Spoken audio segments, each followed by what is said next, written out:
Will was crouched beside Holly's desk, watching over her shoulder as she drew. They were talking about art, and Holly's face practically lit up when Will offered to help her with her picture. So, how was camp? Will asked, picking up a green-colored pencil. It was great. I had fun. Have you ever been camping? Holly asked. Yeah, I was about your age, but it wasn't a school thing, so I was scared.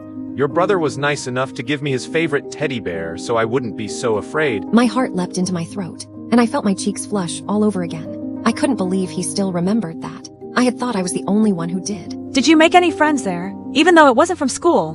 My sister asked him. Will seemed to think for a moment. None that lasted forever, but it was nicer than I expected.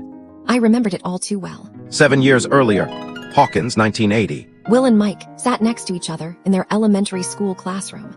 Not saying a word, Mrs. Black was teaching, but Will couldn't focus.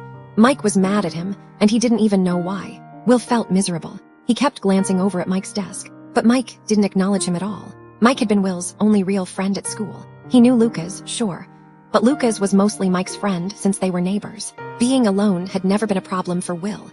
It was normal for him, but when Mike wouldn't talk to him, it felt like the end of the world. Will hadn't seen him for a whole week. Will had been away at camp.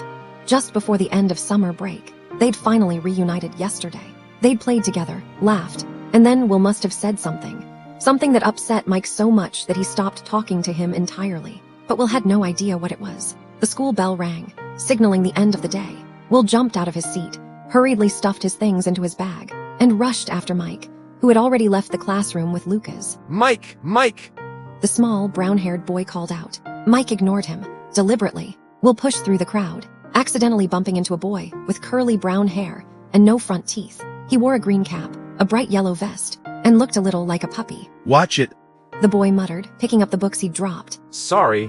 Will stammered, already moving on. His thoughts still fixed on Mike. He caught up with him at the lockers. Mike, are you still mad at me? Will asked, his voice trembling, tears welling in his eyes. Mike ignored him, even though it clearly wasn't easy, and acted like he hadn't even heard him. Whatever I said, I didn't mean it. I'm really sorry.